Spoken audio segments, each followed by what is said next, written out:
ఆంధ్రప్రభకు స్వాగతం. ప్రపంచంలోనే అత్యంత ప్రభావవంతమైనటువంటి వ్యక్తులు, ఒక వ్యక్తి అమెరికా ప్రెసిడెంట్ డొనాల్డ్ ట్రంప్ అయితే, రెండో వ్యక్తి మన భారత ప్రధాని నరేంద్ర మోడీ. ఇద్దరు విదేశ పర్యటనలు సాగిస్తున్నారు. ఒక వ్యక్తి పర్యటన పూర్తయిపోయింది, డొనాల్డ్ ట్రంప్ ఆయన చైనా పర్యటనలో ఉన్నారు. అలాగే ప్రధానమంత్రి గారు నరేంద్ర మోడీ గారు ఒక 5 దేశాల పర్యటన సాగుతుంది. ఈ 2 పర్యటనల గురించి మనం ఇప్పుడు చర్చిద్దాం. మనతో పాటు ఇక్కడ స్టూడియోలో అందుబాటులో ఉన్నారు రీసెర్చ్ అనలిస్ట్ శ్రీ ఆదిత్య కృష్ణ గారు. సార్ నమస్కారం. నమస్తే అండి.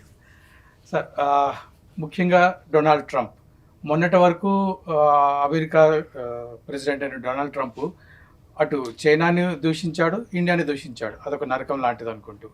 కానీ అటువంటి వ్యక్తి ఇప్పుడు మళ్ళీ చైనా పర్యటనకు వెళ్ళాడు. ఆయన ఒక్కడే వెళ్తే కాదు, ఆయనతో పాటు ఒక మంది మార్బలం పారిశ్రామికవేత్తలు కూడా తీసుకుని వెళ్ళాడు. అసలు ఈ చైనా పర్యటన వెనకాల ఏంటి ఉద్దేశం, ట్రంప్ యొక్క ఉద్దేశం ఏంటి? రైట్, చైనా పర్యటన కూడా యాక్చువల్గా ఇది ఫస్ట్ టైం 2017లో కూడా ఒక ట్రిప్ జరిగింది. అప్పట్లో బీజింగ్లో ఎక్కడ కలిశారు. తర్వాత 2025 ఐ థింక్ లాస్ట్ ఇయర్ బూసాన్లో కూడా కలిశారు. సో ఇన్ఫాక్ట్ 2017లో కలిసినప్పుడు కూడా అంతేమి కంక్లూజివ్ అవుట్కమ్ ఏం రాలా. తైవాన్ గురించి అప్పట్లో ఏం మాట్లాడలా. At the same time trade deals లాగా మాట్లాడుకోవడం అనేది జరిగింది. 2025 బూసాన్లో కూడా దాదాపు ఇట్లాగే ఉంది. కానీ 2026లో చాలా మార్పులు వచ్చాయి. కొంచెం తైవాన్ గురించి కొంచెం అగ్రెసివ్ డిస్కషన్స్ అనేవి జరిగాయి.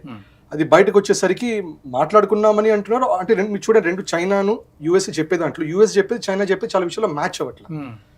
తైవాన్ విషయంలో ఒక విధంగా మీటింగ్ అయిపోయిన తర్వాత సడన్గా ఇప్పుడు ట్రంప్ ఏమంటున్నారంటే ఆయన దట్ అంటే తైవాన్ మన నుంచి చాలా దూరంగా ఉంది కదా, ఏమని ప్రొటెక్ట్ చేస్తాం, ఇది ఒక మాట అన్నారు మనం. దాంతో పాటు రెండో ఒక మాట ఏమన్నారంటే అక్కడ సెమీ కండక్టర్ మ్యానుఫ్యాక్చరింగ్ చేసే వాళ్ళందరూ చిన్నగా రండి, యూఎస్కి రండి, అక్కడ తైవాన్లో ఎంతసేపు అవుతుంది, యూఎస్లో కూడా చేయాలి కదా సెమీ కండక్టర్ మ్యానుఫ్యాక్చరింగ్ అంటున్నారు. గ్లోబల్ సప్లై మొత్తంలో మనకి సెమీ కండక్టర్ మ్యానుఫ్యాక్చరింగ్ అనేది ఎక్కువ మెజారిటీ జరిగేది మనకి తైవాన్లో. తైవాన్ మీద ప్రపంచవ్యాప్తంగా అందరూ ఆధారపడి ఉన్నారు. దాని మీద కూడా రమ్మన్నారు. సో ఇనవి అక్కడ ట్రంప్ ఏంటంటే కొంచెం తైవాన్ రిలేటెడ్ ఆఫ్ ర్యాంప్ లాంటిది ఏదో జరుగుతుంది. ఇంకోటి ఇరాన్కి వచ్చేసరికి యూఎస్ ఏమంటుందంటే ఇరాన్ మీద మంచి డిస్కషన్స్ జరిగాయి. స్టేట్ ఆఫ్ హార్మోజ్ ఓపెన్ చేయడానికి చైనా కూడా మాట్లాడతారన్నారు.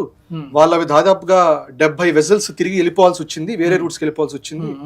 అట్లాగే వాళ్ళ యురేనియం అవన్నీ కూడా చైనా వాళ్ళు ఎట్లాగొట్లా కన్విన్స్ చేస్తారు ఇరాన్ని సరెండర్ చేయమని. అది యూఎస్ స్టాన్స్.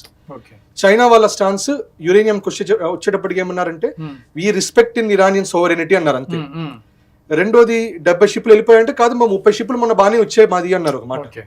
రైట్, ఇరాన్ విషయంలో అట్లా కాదు, ఇరాన్ వార్ ఆగాలని అందరికీ కోరుకుంది కానీ but Iran has right to defend అన్నట్టు వాళ్ళు అట్లా ఓపెన్ గా అన్నారు. సో ఇక్కడ ఈ ట్రంప్ చెప్పేదానికి చైనీస్ స్పోక్స్ పర్సన్ చెప్పేదానికి మళ్ళీ ఇక్కడ డిఫరెన్స్ ఉంది. కానీ ఒక మేజర్ రీజన్ ఏమై ఉండొచ్చు అంటే అందరికీ తెలిసిందే దట్ యుఎస్ అనేది ఇవాళ ఒక సూపర్ పవర్, అది వరల్డ్స్ మోస్ట్ డామినెంట్ పవర్. అదే చైనా అనేది ఒక ఎమర్జింగ్ పవర్ లాగా ఎవరైనా భావిస్తున్నారు. దీని గురించి చైనీస్ ప్రెసిడెంట్ షీ కూడా ఒక మాట అన్నారు. వాళ్ళ భాషలోనే మాట్లాడితే ఆయన ఏమన్నారంటే మీరు ఒక లీడింగ్ సూపర్ పవర్ ఉన్నారు కానీ డిక్లైనింగ్ సూపర్ పవర్ లాగా ఉన్నారు. ఓపెన్ గా అన్నారు, ఒక డిక్లైనింగ్ సూపర్ పవర్ లాగా మీరు ఉన్నారు, మేము ఒక రైజింగ్ సూపర్ పవర్ లాగా ఉన్నాం. సో ఒక హిస్టారికల్ కాన్సెప్ట్ ఉంటుంది, థుసిడైడస్ ట్రాప్ అని చెప్పి ఒక హిస్టారికల్ కాన్సెప్ట్ ఉంటుంది. ఆ కాన్సెప్ట్ ఏంటంటే థుసిడైడస్ అనే ఒక హిస్టారియన్ రాసినటువంటి విషయం. ఆయన ఏం రాశారంటే ఈ గ్రీస్ ఏరియాలో, ఈస్టర్న్ యూరోప్ లో గ్రీస్ ఏరియాలో, ఆ ఏరియాలో మనం స్పార్టన్స్ అని 300 ఒక స్పార్టన్స్ మీద మూవీ అవన్నీ చాలా వచ్చాయి ఇంగ్లీష్. సో స్పార్టన్స్ అనే వాళ్ళు ఒక డామినెంట్ పవర్ఫుల్ ఫోర్స్ ఆ రీజన్ మొత్తం, eastern European reason, especially Mediterranean reason, very powerful force. So వాళ్ళకి వ్యతిరేకంగా ఏథెన్స్ అనే ఆ దేశంలో కూడా బాగా, అంటే ఆ ప్రాంతం నుంచి కూడా బాగా రైజ్ అవుతున్నారు పవర్ లో. సో ఎథీనియన్ ఎంపైర్ బాగా రైజ్ అవుతున్నారు, at the same time Spartans peak of power లో ఉన్నారు. సో అప్పుడు ఏమైందంటే వీళ్ళు ఈ ఎథీనియన్స్ కి రైజ్ అవ్వాలంటే వాళ్ళని టేక్ ఓవర్ చేయాలనే ఉద్దేశం ఉంది. అట్లాగే స్పార్టన్స్ ఏదో ఒక రోజు వీళ్ళు మన మీద దాడి చేస్తారని చెప్పి మన డామినేషన్ ఉండాలని వాళ్ళు కోరారు. ఎండ్ ఆఫ్ డే వాళ్ళిద్దరు వార్కి వెళ్ళారు. సో ఆ వార్ అయ్యేసరికి ఎథీనియన్ ఎంపైర్ చాలా మటుకు డిఫీట్ అయింది, స్పార్టన్సే అక్కడ సుప్రీం అయ్యారు. కానీ దీంట్లో లెసన్ ఏంటంటే ట్రాప్ లో ఎప్పుడైనా ఏంటంటే ఒక డామినెంట్ పవర్ ఎవరున్నారు, రైజింగ్ పవర్ ఏమున్నారు. సో ఈ థియరీ ఏమంటుందంటే మోస్ట్ ఒక ట్రాప్ లోకి వెళ్తారు. ఆ ట్రాప్ ఏంటంటే వీళ్ళిద్దరు బై డిఫాల్ట్ ఒక వార్ మోడ్ లోకి వెళ్తారు. వార్ మోడ్ వల్ల ఇద్దరు ఇంపాక్ట్ అవుతారు, ఇద్దరు డౌన్ అవుతారు, కానీ వార్ అనేది జరుగుతుంది. సో ఇది ఒక హార్వర్డ్ ఒక స్కాలర్ కూడా ఆయన ఇదే ఎక్కువ ఇంగ్లీష్ లో పబ్లిసైజ్ చేసి ఆయన ఏమన్నారంటే గత 500 సంవత్సరాల్లో ఒక 16 ఇట్లాంటి సినారియోస్ ఉన్నాయి. అట్లాంటి వాటిలో 12 సినారియోస్ లో వార్ మోడ్ లోకి వెళ్ళింది. ఫర్ ఎగ్జాంపుల్ ఆయన వరల్డ్ వార్ 1 గురించి అంటారు దట్ యూకే అప్పట్లో గ్లోబల్ పవర్ యూకే లాగా, అప్పుడు జర్మన్ రైజ్ ఇన్ఎవిటబుల్ వార్ యాంగిల్లోనే వెళ్ళింది. దీనికి ఎక్సెప్షన్ ఏంటంటే కోల్డ్ వార్ అప్పుడు ఏంటి రష్యా ఎమర్జింగ్ పవర్ గా చూసారు, యుఎస్ టాప్ పవర్ లాగా చూసారు. వాళ్ళది ఫిజికల్ వార్ లోకి వెళ్ళాల, కానీ వాళ్ళు ఏం చేస్తారు ఇండైరెక్ట్ వార్ఫేర్ లాగా జరిగింది, బ్లీడింగ్ జరిగింది, యుఎస్ఎస్ఆర్ ని ముక్కలుగా చేయటం అనేది జరిగింది. రైట్, సో షీ కూడా అన్నది అదే. So end of the day మనకి ఇటువంటిది వస్తుంది, we are rising power, you are declining power అన్నారు, యూఆర్ ద మేజర్ పవర్ అన్లా, డిక్లైనింగ్ పవర్ అన్నారు. అది ట్రంప్ వేరే విధంగా చూసేది. చూసావా, షీ కూడా అన్నారు దట్ బైడెన్ వల్ల మన యుఎస్ బాగా తగ్గిపోయింది అన్నారు. సో ఇప్పుడు మేక్ అమెరికా గ్రేట్ అగైన్ నేను చేస్తున్నాను, అది షీ చెప్పారు అన్నట్టు అన్నారు. కానీ మిగతా వాళ్ళందరూ అది కాదని అన్నది సరిగ్గా గమనించి ఆయన ఏమంటున్నారు, ఆయన యుఎస్ ని తగ్గుతున్నది, ఒక అస్తమిస్తున్నటువంటి ఒక సూపర్ పవర్ లాగా అన్నారు అనేది అన్నారు. సో ఇది ఒక వెరీ వోకల్ ఎగ్జాంపుల్ అన్నారు. దీనికి కూడా డెఫినెట్ గా మనకి ఏం తెలుసు, చైనా కూడా వెనిజువేలా మీద సమ్ లెవెల్ ఆఫ్ ఇన్ఫ్లుయెన్స్ ఉంటుంది, క్యూబా మీద ఇన్ఫ్లుయెన్స్ ఉంటుంది, అట్లా కమ్యూనిస్ట్ కంట్రీస్ మీద చాలా ఇన్ఫ్లుయెన్స్ ఉంటుంది చైనాకి. సో ట్రంప్ ఏం చేశాడు, వెనిజువేలాని కంప్లీట్ చైనీస్ గ్రిప్ నుంచి బ్రేక్ చేశారు, క్యూబాని కూడా చాలా మటుకు ఐసోలేట్ చేస్తున్నాడు, పనామాని ఐసోలేట్ చేస్తున్నాడు చైనీస్ గ్రిప్ నుంచి. సో దీని మీద ఒక డిస్కషన్ ఏం నడుస్తున్నదంటే, యుఎస్ కి చైనాకి మధ్యలో ఈ మీటింగ్ లో ఒక రకమైన డిస్కషన్ ఏం జరిగిందంటే, దట్ వెస్టర్న్ హెమిస్ఫియర్ అంతా ఇది మా అడ్డాలో మీరు ఇన్ఫ్లుయెన్స్ చేయకండి. సో దానికి చైనా కూడా ఏమంది, ఈస్టర్న్ హెమిస్ఫియర్ మా అడ్డా, సో టైవాన్ లో మీరు జోక్యం చేసుకోకండి. సో ఇటువంటి ఒక డిస్కషన్ మోస్ట్ లైక్లీ జరిగింది అనేది అంటున్నారు. అంటే మరి ఈ విధంగా చూస్తే ఇప్పుడు వన్ చైనా పాలసీ అనేది అయితే ఉందో తైవాన్ విషయంలో, మరి దాన్ని యుఎస్ యాక్సెప్ట్ చేయదు కదా. ఈ మీటింగ్ తర్వాత దాన్ని, అంటే మీరు ఇంతకుముందు చెప్పిన ఉదాహరించిన ప్రకారం దీన్ని ఏమన్నా వన్ చైనా పాలసీని యాక్సెప్ట్ చేస్తాడా Trump? So one China policy ఎప్పుడో యుఎస్ యాక్సెప్ట్ చేసేసింది. ఓకే, రైట్, అది 60s 70s లోనే యాక్సెప్ట్ చేసింది. కానీ మొదట్లో ఏమన్నారు, టైవాన్ లో ఉండేవాడు వాడు ఒరిజినల్ చైనీస్ గవర్నమెంట్, కుమింటాంగ్ పార్టీ వాళ్ళు చాంగ్ కాయ్ షేక్ ఎస్టాబ్లిష్ చేయించిన టైవాన్, అది ఒరిజినల్, వన్ చైనా మేము ఒప్పుకుంటాం అన్నారు. రైట్, సో ఇన్ఫాక్ట్ మీరు చూస్తే 50s లో 60s లో యుఎస్ బాగా భారత్ కి సపోర్ట్ చేసేది చైనాని చెక్ లో ఉంచడానికి, అదొక కమ్యూనిస్ట్ పవర్ లాగా అవుతున్నది. 70s లో ఫ్లిప్ అయింది. 70s లో ఏం చేశారు, చైనాని సపోర్ట్ చేసి, నిజంగా ఇది జరిగిన విషయం. ఇది 1971 భారత్ కి బంగ్లాదేశ్ కి యుద్ధం జరుగుతుంటే యుఎస్ అంబాసిడర్ ఆయన రాసిన మెమోయిర్స్ లోనే ఉంది. ఆయన చైనా వాళ్ళకి వెళ్ళి ఆయన ఏం చెప్పారంటే, భారత్ పాకిస్తాన్ యుద్ధానికి వెళ్తే మీరు పాకిస్తాన్ కి సపోర్ట్ చేయండి, మేము మీకు సపోర్ట్ ఇస్తాం అన్న మాట ఇది రిచర్డ్ నిక్సన్ టైంలో. అప్పుడు మళ్ళీ ఫ్లిప్ చేశారు, యూటర్న్ కొట్టారు మళ్ళీ. సో ఒక అతను ఉంటారు, మేజర్ ఓబెరాయ్ వస్తుంటారు, ఆయన రకరకాల డిస్కషన్, ఆయన అంటుంటారు యుఎస్ లో యూ అంటేనే యూటర్న్ అంటారు ఆయన. రైట్, సో 60s లో వాళ్ళు pro Bharat anti China stance, ఎందుకంటే చైనా రష్యాకి సపోర్ట్ ఉంది, దాన్ని ఢీ కొడదాం అనుకున్నారు. ఇందిరాగాంధీ ప్రభుత్వం వచ్చాక బాగా కొంచెం ప్రో సోవియట్ గా వెళ్తున్నట్టు వాళ్ళకి అనిపించి సడన్ గా చైనాని సపోర్ట్ చేసి ఇండియాకి అగేన్స్ట్ చేశారు.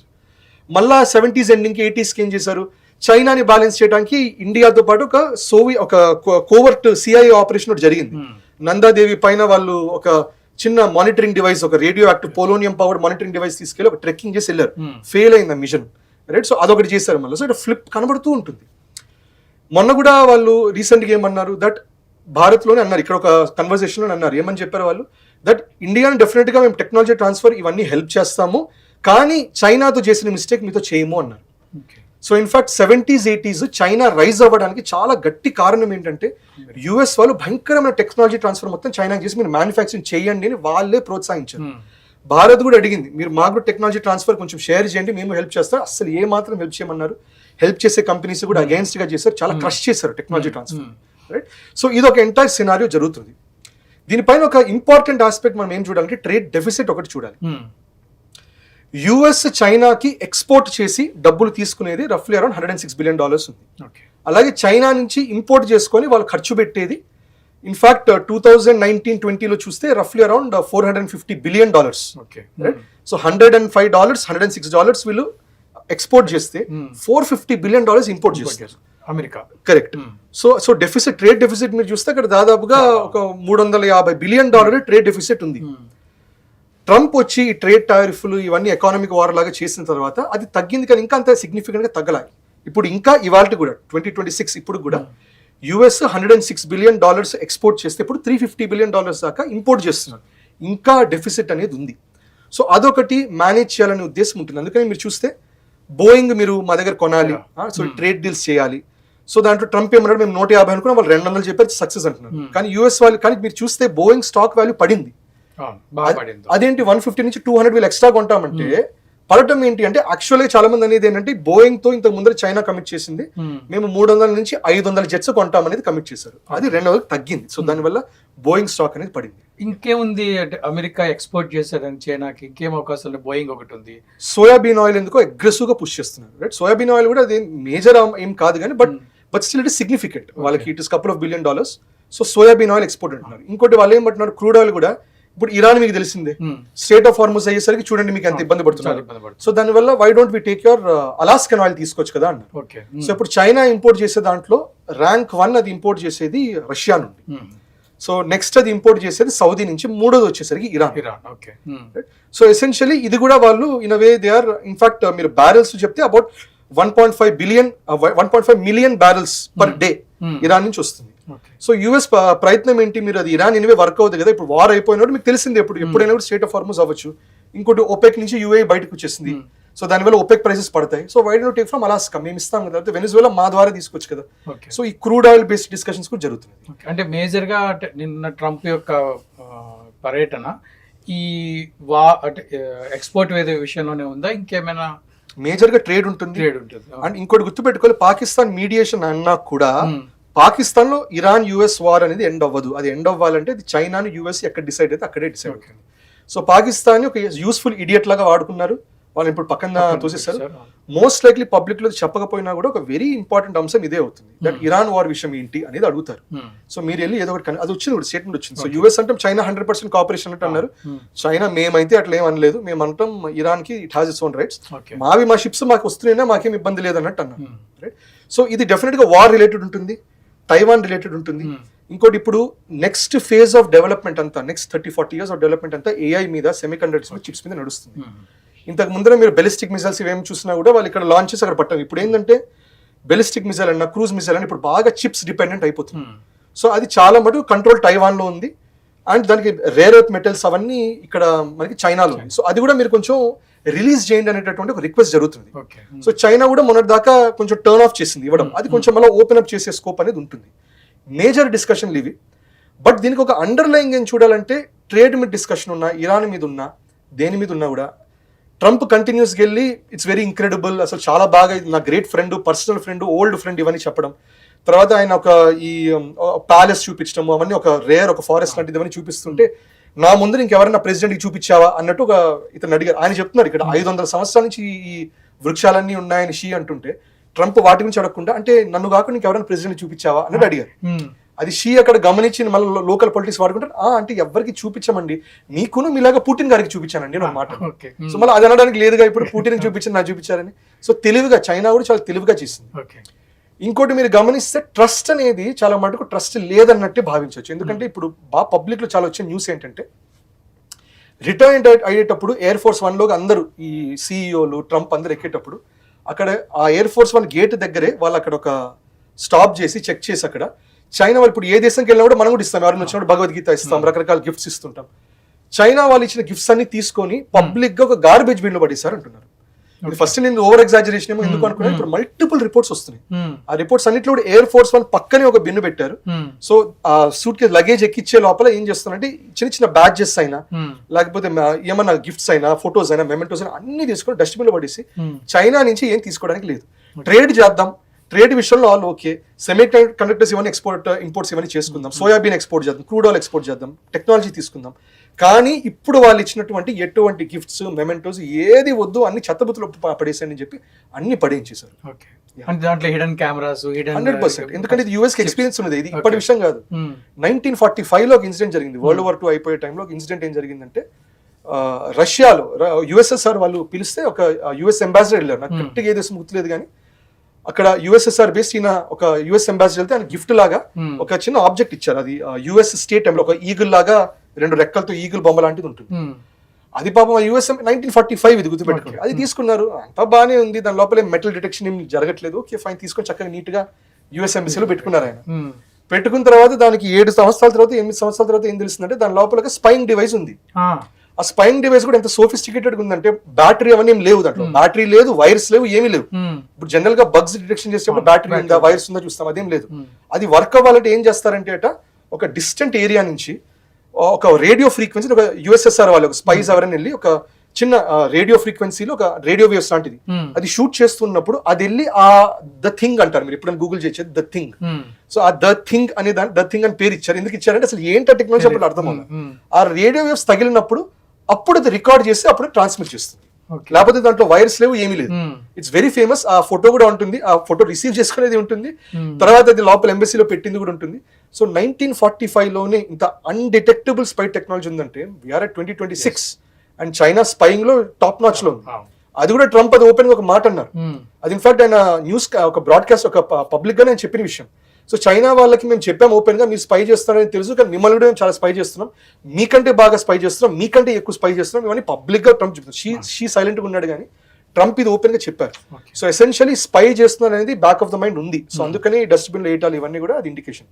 So end of the day ఏంటంటే కొన్ని ఫొటోస్ చూస్తుంటారు, ఒకవైపు షేక్ హ్యాండ్ ఇస్తుంటారు, వెనకాల వీపు వెనకాల కత్తి ఉంటుంది, ఎందుకైనా మంచిదని కత్తులు పెట్టుకుని ఉంటారు. అదే మోడ్ లో డిస్కషన్ జరిగింది. Lack of trust and essential ఇక్కడ ఏంటంటే ఈ షీ కూడా తుసిడైడ్ స్టాప్ లో వెళ్ళొద్దంటే ఏమంటున్నారంటే end of the day Taiwan మీద మీరు మేము యుద్ధంకి వెళ్లాల్సి వస్తుంది, ఇన్నెవిటబుల్ కాన్ఫ్లిక్ట్ అన్నారు. ఇన్నెవిటబుల్ కాన్ఫ్లిక్ట్ వైపు మనం వెళ్ళవద్దు, మనం ఎట్లాగో అట్లా డిప్లొమాటిక్ ఇది తేల్చుకుందాం, మీరు వన్ చైనా దాంట్లో మీరు ఇన్వాల్వ్ అవ్వకండి చాలా స్పెసిఫికల్ గా షీ చెప్పింది. సో మోస్ట్ లైక్లీ యూఎస్ దాని మీద చిన్నగా టోన్ డౌన్ అయ్యే అవకాశాలు కూడా ఉన్నాయి. లేకుంటే బాగా తైవాన్కి ఇంకా సపోర్ట్ చేసే అవకాశం ఉంటుందా? ఇప్పుడు ఎవరు యుద్ధంలో వెళ్ళే పరిస్థితులు అయితే ఎవరు లేరు. అయితే నాది చిన్న డౌట్, వీళ్ళకి ఇప్పుడు ఎక్స్పోర్ట్ ఇంతకుముందు మీరు విషయం చెప్పారు కదా, సో అమెరికాకి ఎక్స్పోర్ట్ చేయడానికి మెటీరియల్ కావాలి. సో చాలా గ్యాప్ అయితే ఉంది ఎక్స్పోర్ట్ ఇంపోర్ట్లో. వీళ్ళకి అమెరికాకు ఉన్నటువంటి ఏకైక ఒక లక్షణం ఏంటంటే వాళ్ళ ఆయుధ సామాగ్రిని ఎక్స్పోర్ట్. సో తైవాన్ పేరు చెప్పి ఇక్కడి నుంచి వాళ్ళు ఏమైనా ఎక్స్పోర్ట్ చేసే అవకాశం ఉందా? టైవాన్ నిజం చెప్పాలంటే యూఎస్ వాళ్ళు ఎక్స్పోర్ట్ చేయడానికి అంతేం లేదండి, సిగ్నిఫికెంట్ కాదు. ఇన్ఫాక్ట్ చైనా ఏంటంటే ప్రపంచ యూనివర్సల్ డోనర్, యూనివర్సల్ రిసీవర్ అంటారు బ్లడ్ గ్రూప్. అట్లా చైనాది ఏమైపోయిందంటే అదే టైప్ యూనివర్సల్ డోనర్ లాగా అందరితో వాళ్ళే పీక్ లో ఉంటారు. ఇప్పుడు మనకు కూడా చాలా హెవీ ట్రేడ్ డెఫిసిట్ ఉంది, మరి యూఎస్ అంత కాదు మనకి, but whatever is there మనకు కూడా ఆల్మోస్ట్ ఐ థింక్ $30 బిలియన్ దాకా ట్రేడ్ డెఫిసిట్ ఉంది. మనం సెల్ చేసేది $11 to 15 బిలియన్ ఉంటే అక్కడ నుంచి మనం $50-60 బిలియన్ ఇంపోర్ట్స్ చేస్తున్నాం. సో మనకి trade deficit. So nobody can do anything because China వచ్చేసరికి వాళ్ళకి దే హ్యావ్ కంప్లీట్ గా వాళ్ళ ఎకానమీ మొత్తాన్ని వాళ్ళు అట్లా ఇండస్ట్రియలైజ్ చేసి మ్యానుఫ్యాక్చరింగ్ పెంచేసి రా మెటీరియల్స్ పెంచేసి ల్యాండ్ అంతా ఎక్స్పాండ్ చేసుకునే వాళ్ళు దానివల్ల ఒక పీక్ లో ఉన్నారు. సో ఈ ట్రేడ్ డెఫిసిట్ ని వాళ్ళంతా బ్యాలెన్స్ చేయడానికి ఉండదు. మా అయితే ఒకటి ఏంటంటే మా ఆయిల్ తీసుకోండి, ఆయిల్ వల్ల కూడా పెద్ద డిఫరెన్స్ ఏం లేదు, some small amount maybe $15-17 billion కంటే ఎక్కువ పెద్ద తేడా ఉండకపోవచ్చు యూఎస్ కి. సో అది anyway that is going to be there. అంటే ఇప్పుడు మీరు చెప్పినట్టుగా ఒకరినొకరు నమ్ముకోవడం లేదు అయినప్పుడు మరి ఈ దశలో ఈ టైంలో ఎందుకు అసలు ఈ ట్రిప్? సో ఇది డెఫినెట్ గా వార్ జరుగుతున్నది అండ్ ఇప్పుడు స్ట్రేట్ ఆఫ్ హార్మోజ్ ది ఇంకా క్లియరింగ్ అవ్వాల, అంతెందుకు మన షిప్ ని కూడా మళ్ళా మొన్న అటాక్ ఒకటి చేశారు. సో ఇంకోటి సరే యుఏ బైపాస్ చేద్దామని చెప్పి వాళ్ళు ఫుజైరా మీదుగా తీసుకెళ్తుంటే దాని మీద కూడా డ్రోన్ అటాక్స్ చేస్తున్నారు, right? So end of the day energy wise global గా ఇష్యూ అవుతుంది. సో యూఎస్ కూడా ఏం చేస్తుంది, యూఎస్ కూడా తెలుసు ఇరాన్తో వార్ వెళ్తే Day 1 వాళ్ళు స్ట్రేట్ ఆఫ్ హార్మోజ్ బ్లాక్ చేస్తారని తెలిసి కూడా ఎందుకు వెళ్ళింది, అది చేస్తే గానీ చైనాకి వాతపడదని చెప్పి వాళ్ళ విషయం చేశారు. దాంతో ఇప్పుడు యూఎస్ బ్లాకెట్ కూడా ఒకటి పెట్టింది. సో ఫైనల్ గా అక్కడ వార్ ప్రస్తుతానికి సీజ్ ఫైర్ మోడ్ లో ఉంది, సీజ్ ఫైర్ ఎక్కడికి కదలట్లా. So this is the right time to go to China, ఎందుకంటే చైనాకి ఇప్పుడు యూఎస్ దగ్గర కార్డ్స్ ఏమున్నాయి, దట్ మీకు ఎనర్జీ క్రైసిస్ వస్తుంది, రైట్? అండ్ గుర్తుపెట్టుకోండి ఇప్పుడు మనకి స్ట్రేట్ ఆఫ్ హార్మోజే కాదు, రేపు పొరపాటున టైవాన్ ఇష్యూ అయితే స్ట్రేట్ ఆఫ్ మలాకాని కూడా బ్లాక్ చేస్తుంది యూఎస్, రైట్?